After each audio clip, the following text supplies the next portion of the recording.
then they're going, and then not all of them, but a good portion of them are then going south. So it's not a big deal to have them come down here and cross, and then they actually can make one crossing instead of two. Now, obviously, there may be a few that go north that right now don't have to cross, but they would have to cross, but that's a lower number of pedestrians. And that gets them farther away from the right out, from the Metro Garage. It gives drivers more time to react. Plus, having just the flashers here makes it easier for them to react to it as well as just traffic in general to react to the one location. Is But- there a solution that people use for, kind of like the flashes for pedestrians, but for the vehicles, so not putting a signaled intersection there, but for lack of a better word, car flashers, you know, to just kind of calm the traffic right in that area, because that's the only, I mean, I generally don't have a problem coming in and out of that place, but when it is really busy and people are driving too fast in that area, if there's no pedestrians around, it can get tricky to kind of get out and find a gap in the traffic. But, you know, whether it's some way to kind of, in front of that whole building, from north to south, from the apartments all the way to the south end of Metro Market, whether it's reducing the speed limit or just putting something in place. I use the example, because I love those flashers for the pedestrians. I think it works well. I've used them as a pedestrian and I like them as a motorist. But it seems like that could help too. I don't know if you guys looked at something like that, or even if that exists. I don't know. like that, it's like the school zone area, this is another one of those areas. Kinda, because it is so highly trafficked with a bunch of stuff, certainly at certain times of the day, that, you know, I know in Europe, you go through some of those sections and they cover the whole block with paint, right? It's not just a crosswalk, the whole You know you're in a intersection, the different whole, zone. yeah, that whole zone has has diagonal striping through a whole block. Is that something that's even available to us in current traffic engineering best practices, or not really? Sort of, I mean, technically, we're only allowed to use two colors for pavement markings, yellow or white, and they have very specific Right, yeah. uses. But doesn't mean we can't paint the streets, but they just can't be considered, they wouldn't be considered traffic control, but they, obviously what you're trying to do is to accentuate a different roadway. Yeah, or just kind of, it's that Texture of the area, education, changing people's habits and actions to kind of say, you are in a busy zone. This is a busy retail, whatever we want to call it, zone. I don't know. I'll look at that in a little detail, but I'm not sure there's the perfect answer in that Yeah, particular essentially version. it's traffic calming measures within a defined area. Yeah. So people understand. Without putting physical barrier, right? Because we don't want a traffic circle there. We don't want, you know, I don't think, well, maybe speed bumps, but I know those are problematic for snow plowing and all kinds of other things, so. Well, even adding like a slow marking, you know, like you see that on the road where it just says slow Right. within, you know, arrow, and Slow children. Yeah. I mean, that's an easy, School. cost-effective way to at least send a message, but, Right. And I think I sent a picture, at Princeton, they have that red sign and it says pedestrian friendly area, and they're the shape of a stop sign. And so if they were just kind of posted at the onset of each entrance, just for one 3-block area. Yeah, we couldn't put it in the shape of a stop sign, that's technically illegal, but but I get the point. Yeah, and I think it's red, but that's in a different stage, but, Well, you're not supposed to do that anyway. oh really? I think it is the shape of a stop It is. sign. Oh, there it is. Yeah. Oh, it even says stop, they might have had. that is actually a Get stop that sign, pen. it looks like. Oh, okay, that may be legal, I thought you were talking, There's probably some modified stop sign to Yeah. include the Oh, maybe it's pedestrian. modified, okay. yeah, that looks like a Thanks. modified, that may be okay. I don't know. Yeah. Thanks, Mark. Okay, so that's that. You're on it, Bart. Phones, you can't get away from them. Actually, no, I'm sorry, can we go back to the, one with the signals and the stop signs? Yeah, thank you.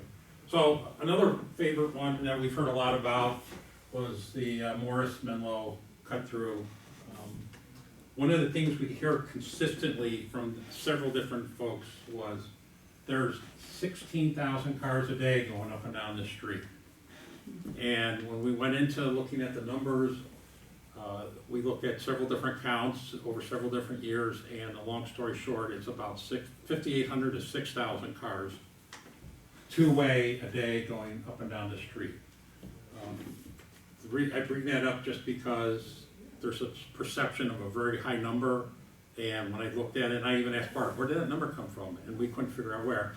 My best guess is Oakland here carries about 10, 11,000 cars a day. So they probably did the math, 6 plus 10 is 16,000, going through the intersection, not through their neighborhood. So I know I'm gonna catch a lot of flack for that, but the numbers are what the numbers are, and we're gonna try to correct that perception. And that came out of this 2017 study that was done by a different consultant that came up with a bunch of different traffic calming ideas for that to help reduce traffic and and also comment. Long story short, to our knowledge, nothing was ever implemented from that. They gave a bunch of ideas, which are all good ideas, but no one ever came to a consensus at that time. What we're basically recommending is a series of bump outs to help narrow the road to be traffic calming. And this morning, we thought previously DPW was not in favor of speed tables. They're like nicer speed bumps and more appropriate speed bumps to help slow traffic. They apparently are willing to reconsider that. So we're gonna look at some locations for speed tables. Essentially, they're more appropriate speed bumps. They're anywhere about 6 feet wide, 3 to 6 feet wide, and then there's a tapered section. So if you go fast over it, you feel it. But the key is versus what we call a traditional speed bump is the bicyclists, if they go over it, they'll go over it without crashing. Because you hit what we call a true speed bump like that, you hit sideways or an angle in a bike, you're gonna go down. And the same thing with pedestrians, not that there should be in the street, but if someone's walking, we see this more in parking lots where people they trip over them, it's a tripping hazard. And then last but not least, if we don't design them right, they also can pond water and it freezes and you get a nice slip zone. So that's what we're kind of recommending there. But in addition to that, we looked at this, at the elbow of the Morris Menlo was to revamp this intersection, make it a more tighter T intersection by getting rid of this free flow right turn, get rid of that crosswalk, tighten it up, provide a new curb line, extending to driveways, and extend the sidewalk to that location. We got a little pushback from staff on that this morning, so we're gonna take another Not look from all at it. staff, but I know, some Some, staff, yeah. so we're gonna re-examine that. They're questioning because this is just, it's essentially a dead end into the park. Whether we need to invest that much money to deal with that, so we're gonna look at some lower cost versions. I mean, also, the police chief, he had a very constant, stance of if a stop sign's not warranted there, why do we have a stop sign? So whether it's this intersection or different intersections, so this came up, I think, Senior Resource Center, Elizabeth, liked the reconfiguration of pedestrian. I will say I have no issues with this. His issue was, it's a lot of work to readjust a stop sign that probably actually isn't warranted because there's not a lot of traffic going down into the park. So he says from an enforcement standpoint, as long as there's a stop sign there that people roll through, he's gonna get complaints or calls for him to enforce something that perhaps isn't warranted. So I'll just be honest, that's been his perspective, throughout a lot of the study. So whether it's this intersection or the next one we talk about, he's just gonna suggest that if it's not warranted, he will not be able to enforce it if people, disobey it. So I'm happy to share that perspective of where he's coming from. So you're gonna have to go into the firm, are you gonna fill in that turn into Hubbard, kind of coming south on Morris? That would be filled in with yard or something, or parkway? Right here? Yeah. Yeah, that would be Okay. then grass or Right, whatever yeah. vegetation. That is I walk that area a lot, that where you have the X's, that is a dangerous crosswalk. You don't know where you're at and people Who's are coming You're from talking and about this going one right across. here? Yeah, that one's, and then where it kind of, the other cross one on the south, right there, or no, down toward, going into the park. Oh, this. That's oh. also the same thing, they can't really see you, and it's really, this is very much clearer on Right. where you're protected. So, So we're gonna reexamine this, at least in the chief's comments, and maybe alter this a little bit, but this was, And that's where the speed tables came up, where, Yeah. Could that be a common? could it measure? be implemented there where it's not a stop sign, but it's a speed table or a raised pedestrian, you know, crosswalk, which is Crosswalk. kind of the same thing, it's just designed for pedestrians to walk on the top of it. Mhm. It's just the same type of flat surface, maybe a little wider, and then different striping on it, and stuff like that. And then we looked at something further north. Let's see. Right there, Yeah, there's, at the DPW, the Public Works access, and Beverly and Morris, there's a lot of complaints about rolling stop signs. So again, we try to tighten up the intersection and bring the stop sign that's back here, which makes it really, the reason it's back here is to let the Public Works vehicles out. But it makes it hard for people, especially over here, to judge who's coming, who's got the right of way, and there's a lot of rolling stops there too. So What we're is talking the about- issue with rolling stops? You know, because the am I- stop sign's not warranted, so people know that no one else is gonna be coming through, so they just gotta slow down enough. I know, but why are people complaining about it?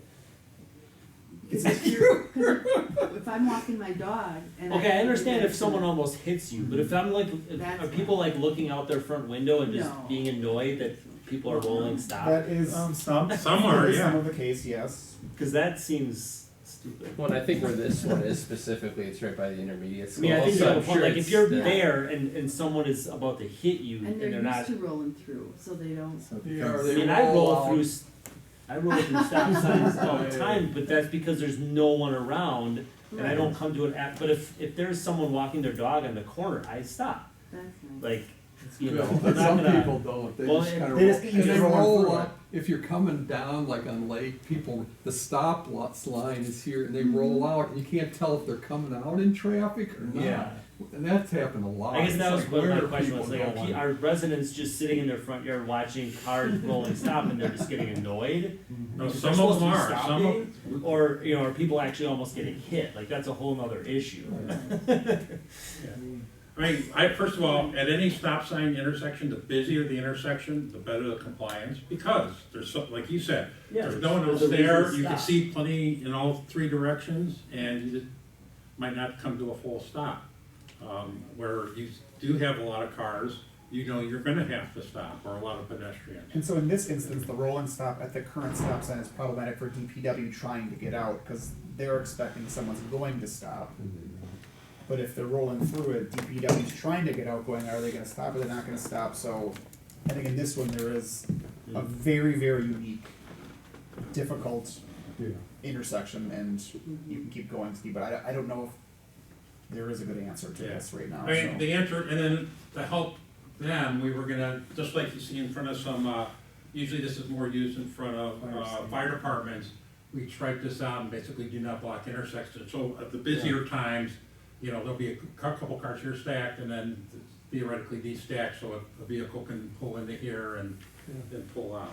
That was our kind of thought. Again, we got the, police chief's idea, of, let's just get rid of the stop signs. I mean, we'll keep the one on Beverly, but get rid of here, there where there's no stopping. True. Well, Remember when Morris had no stop signs? And you could Back in the day. Well, and Right, right on and that red serves and to you're a flying, good man. point of kind of what we were thinking with this whole roadway too, is that we didn't want to do a lot of things or make a lot of recommendations to improve the capacity of the roadway, because that would just encourage more people to drive down there, and understanding the concern from residents about how many cars there actually are. The last thing we wanna do is make it easier for those people that are cutting through to do that. I don't know if anyone else has ever noticed this, but and I don't know if this factors into your analysis, but Google Maps and Apple Maps direct you down this road when you're going west from the south. Oh, yeah, it's their route. I mean, It's that quick- is, it's quicker that is now. the way. And their everything is. algorithm tells you it's quicker, right? And, So- and I didn't know that, and now I use it all the time, because it is quicker, because Oh, if you get it's- stopped at the stop sign, or It's a it, mess. it's a huge, it's a long light at Oakland and Capitol.